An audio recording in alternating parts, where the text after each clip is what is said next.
A strong magnitude 4.6 earthquake occurred in the Philippine Sea near the coast of Japan in the early afternoon of Sunday, July 20, 2025 at 2:49 p.m. local time, GMT+9.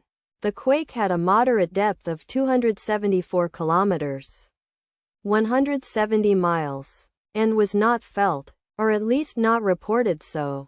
First to report. Need after 8 minutes. The earthquake occurred 49 weeks after a magnitude 7.1 earthquake had hit on Thursday, August 8, 2024, at 4:42 p.m. GMT+9 local time, in 261 kilometers, 162 miles, distance to the west. Data source from Volcano Discovery. Did you feel it? Let us pray. May the earthquake that occurred not affect our brothers and sisters there. May the earthquake not happen again.